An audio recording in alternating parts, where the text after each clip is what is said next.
Hello, welcome back to Key Philosophies. We'll be continuing with Chapter 14 of Richard Cantillon's essay on economic theory.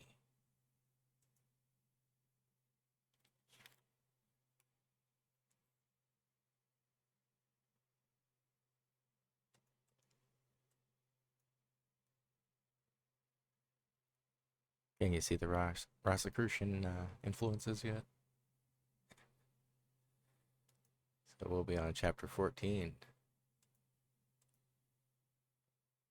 The desires, fashions, and ways of life of the prince, and especially of the property owners, determine the use to which land is put in a state, and cause the variations in the market prices of all things.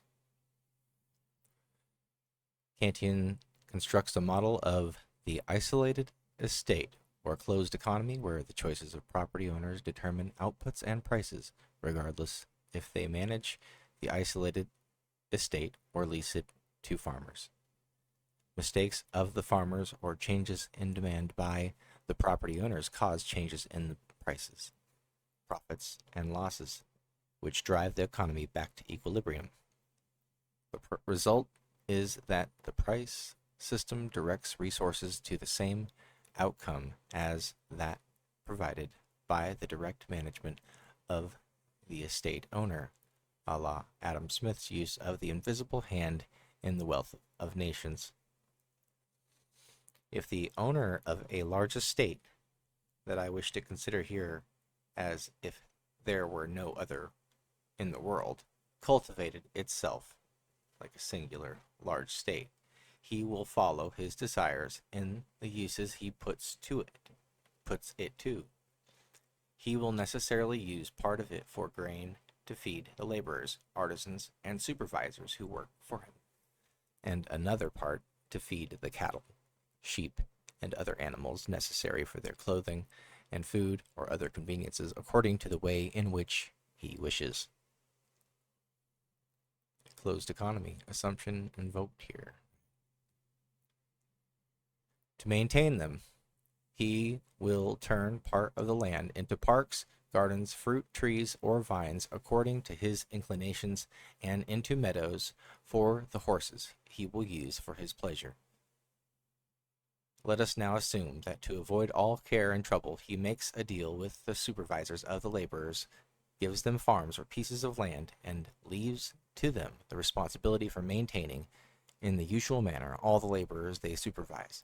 The supervisors, now farmers or entrepreneurs, give the laborers for working on the land or farm another third of the production for their food, clothing, and other requirements, such as they had when the owner employed them, assuming further that the owner makes a deal with the supervisors of the artisans for the food and other conveniences that he gave them.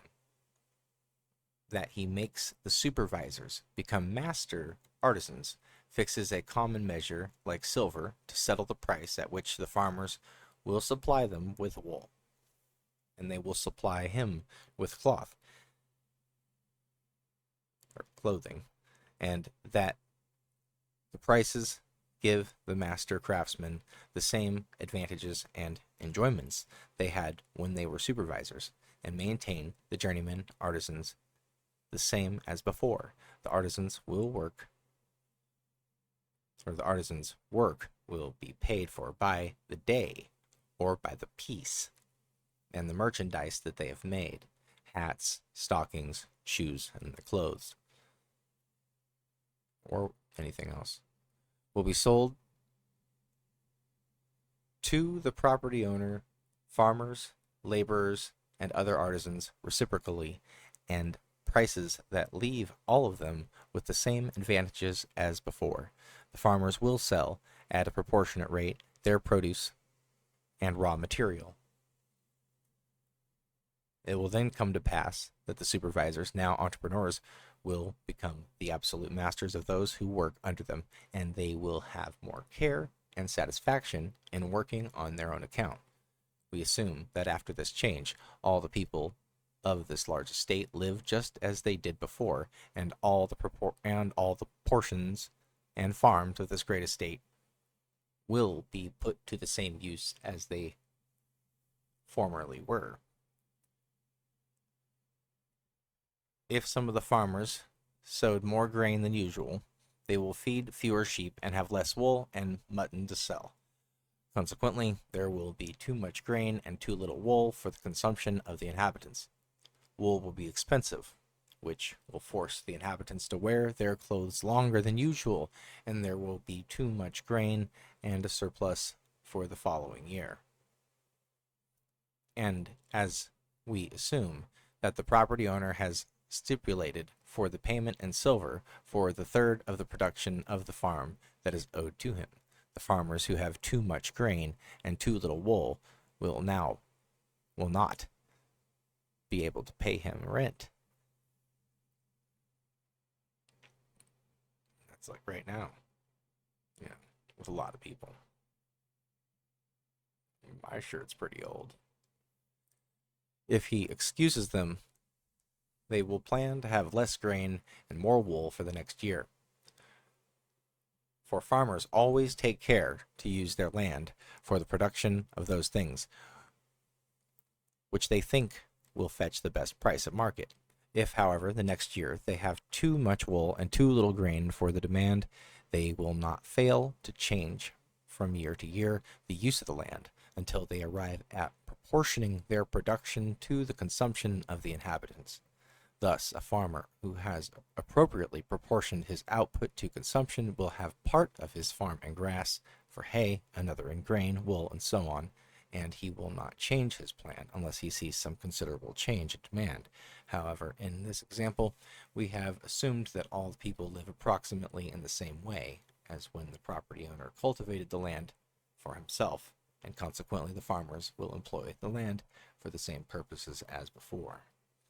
The owner, who has 1/3 of the product of the land at his disposal, is the principal agent in the changes that may occur in demand. Laborers and artisans who live from day to day change their way of living only out of necessity.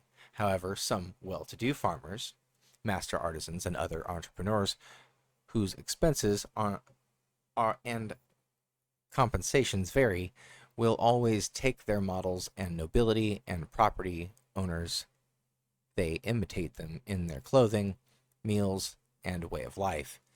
In the property owners, or if the property owners like to wear fine linen, silk, or lace, the demand for these goods will be greater than that of the owners themselves.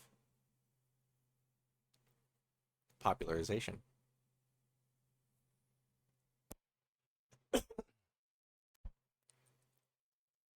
If a noble or property owner who has leased out all his lands to farm decides to considerably change his way of life, if, for example, he decreases the number of his domestic servants and increases the number of his horses, not only will his servants be forced to leave the estate in question, but also a proportionate number of artisans and of laborers who worked to maintain them.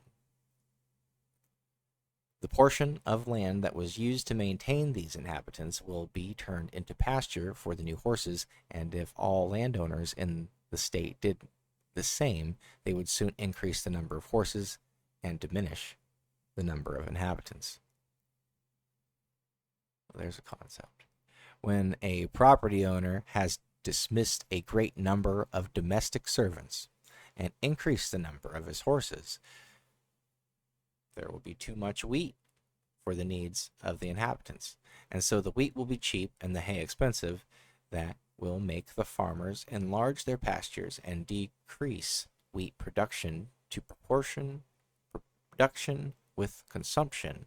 Thus, the demand of the owners determine the use of the land when they bring about the variations in demand. This causes variations of market prices. If all the property owners of a state cultivated their own estates, they would use them to produce what they wanted, as the variations of demand are chiefly caused by their way of living.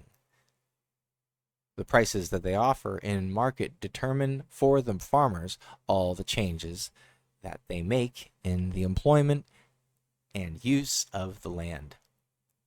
I do not consider here the variations in market prices which may arise from the good or bad harvest of the year, or the extraordinary consumption which may occur from foreign troops or other accidents.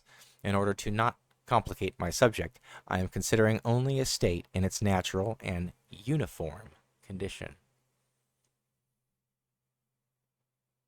That is a more simplifying assumption regarding weather, crop production, war, or other conditions, so notwithstanding any other condition. So that was chapter 14. Thank you for listening, and please like and subscribe. Have a great day.